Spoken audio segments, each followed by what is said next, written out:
अभ्यास आहे. महाराष्ट्रामध्ये 7-8 लोक असे असतील की त्याच्यामध्ये नगरपालिकेमध्ये खूप काही करण्याचं त्यांच्या माध्यमातून त्या ठिकाणी होत असतं. म्हणून मंजूरभाई, आपण आता सगळे 40च्या 40 नगरसेवक आता आपण एकत्रितपणे आपल्याला काम करायचं. या उदगीरच्या शहराच्या विकासासाठी, या उदगीरच्या संस्कृती जपण्यासाठी, या उदगीरला वैभव प्राप्त करून देण्यासाठी आपण सगळे जे निवडून आलात ते आपण सगळेजण हातात हात घालून या ठिकाणी आपण काम करूया. विकासाच्या बाबतीमध्ये तुम्हाला सर्वांना माहिती आहे, गेल्या 6 वर्षापासून या भागाचा लोकप्रतिनिधी म्हणून, लोकसेवक म्हणून या ठिकाणी काम करतो. तुम्ही उघड्या डोळ्यानं जे काही काम झालेलं आहे तुम्ही त्या ठिकाणी पाहिलेलं आहे. आणि म्हणून आता नगरपालिकेमध्ये आता माझे मित्र सुनील आवासाहेब पत्रकार साहेब बोलत होते आणि म्हणून विठोबा साहेब मी शब्द देतो या सर्व नगरसेवकाला की वर्षात होईल असं मी म्हणणार नाही, पण या 6 महिन्याच्या आत या नगरपालिकेची इमारत अतिशय देखणी, सुसज्ज, सर्व सोयीयुक्त ही इमारत त्या ठिकाणी आपण करून देण्याचं काम हॉल पण, तुमचा मीटिंग हॉल पण व्यवस्थित असेल, स्टँडिंग हॉल पण व्यवस्थित असेल, वेगवेगळे चेंबर त्या ठिकाणी असतील अशा पद्धतीने आपण त्या ठिकाणी करू.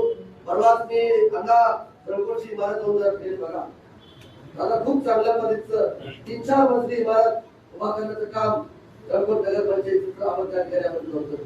आणि आता मला या सर्व नूतन नगरसेवकांनी भेट त्या ठिकाणी द्यायची होती आणि तुम्ही लागलीच राज्याचे मुख्यमंत्री आणि 2 उपमुख्यमंत्र्यांकडे आपण हा प्रस्ताव त्या ठिकाणी देऊन आपण एक चांगली 25-30 कोटीची एक चांगली इमारत, नवीन इमारत उभा करण्याचं काम भविष्य काळामध्ये आपण त्या ठिकाणी करूया. आज आपण पिण्याच्या पाण्याचा प्रश्न सोडवलाय. आपल्याला लिंबोटीच्या धरणातून पाणी या ठिकाणी येतोय आणि म्हणून ते पाणी आता आलंय. आता अंडरग्राउंड ड्रेनेजचं काम पहिला टप्पा आपण मंजूर केलाय. पहिल्या टप्प्याचं सुद्धा काम त्या ठिकाणी सुरुवात झालेलं आहे.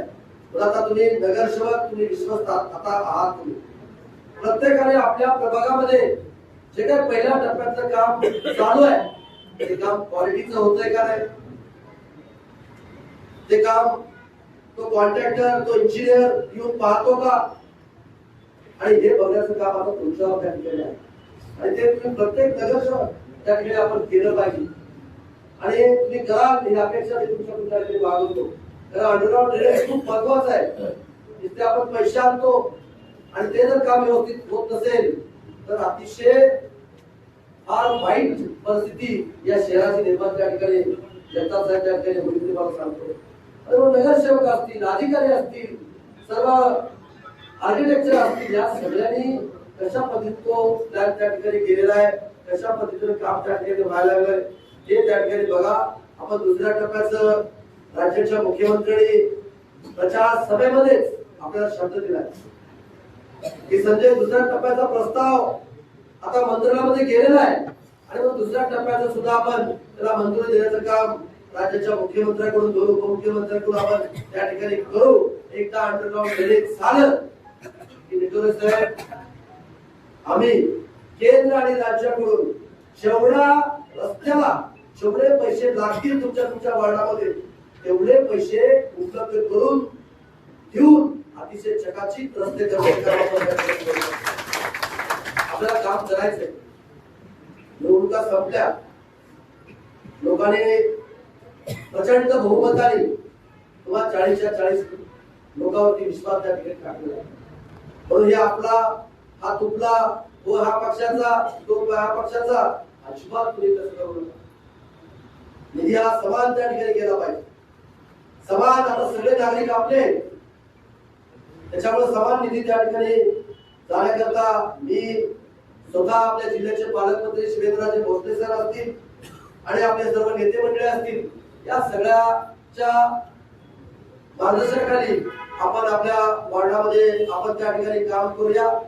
लवकरच तुम्हाला मी या नगरपालिकेला सावकार एक 30 कोटी रुपये राज्याच्या मुख्यमंत्र्यांना फाईल केली. परवा मी एक दिवस मुंबईला गेलो होतो की जाणीवपूर्वक प्लॅनिंग, फायनान्स, चेडी ही सगळी फाईल त्या ठिकाणी मी फिरवलेली आहे आणि म्हणून ते आता मुख्यमंत्र्यांकडे गेली आहे आणि म्हणून ते रस्त्यासाठी सुद्धा 30 कोटी रुपये लवकरात लवकर आपल्या नगरपालिकेला उपलब्ध करून देण्याचं काम मी त्या ठिकाणी करेन.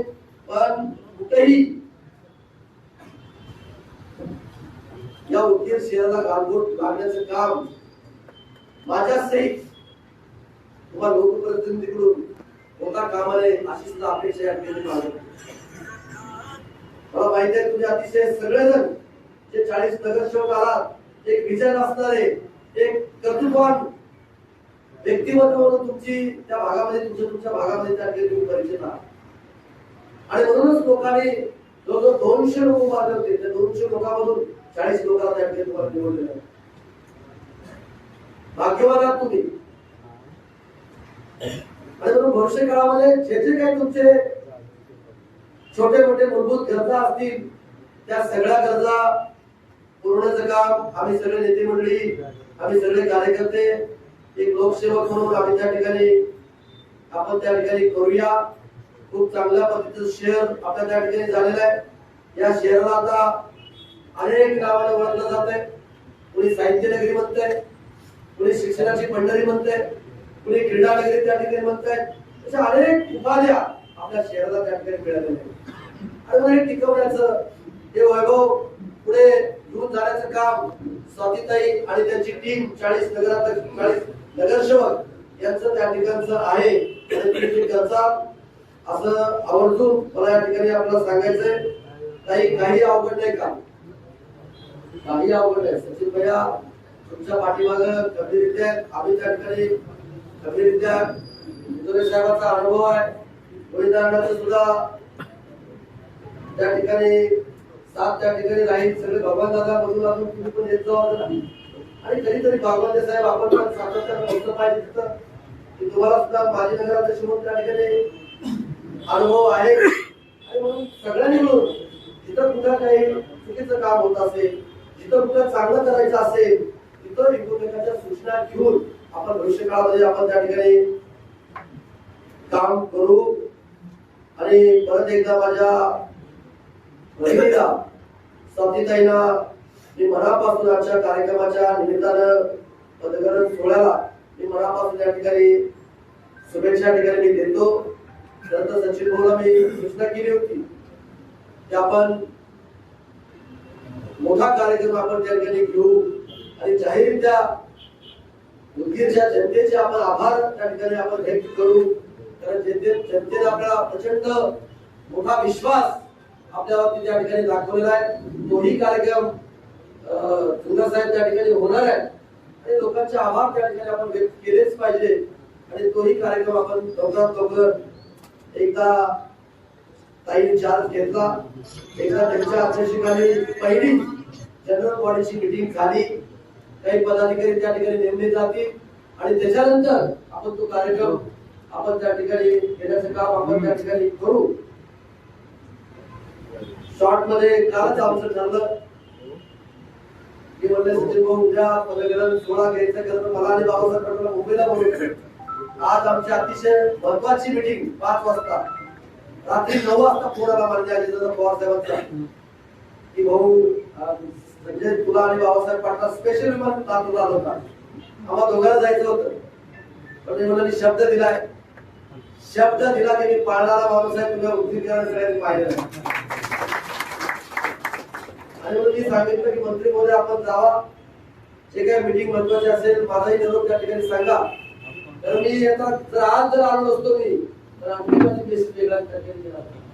म्हणून बाबासाहेब पाटील साहेब लातूरला विमानाने ते गेले आणि ते जाणीवपूर्वक या ठिकाणी थांबलो आणि माझ्या सर्व नगरसेवकाला माझ्या बहिणीला या ठिकाणी मला शुभेच्छा देता आल्या. मला तुमच्याशी संवाद साधण्याची संधी या ठिकाणी मला प्राप्त या ठिकाणी झाली आणि खूप आनंदाचा या ठिकाणचा दिवस आहे.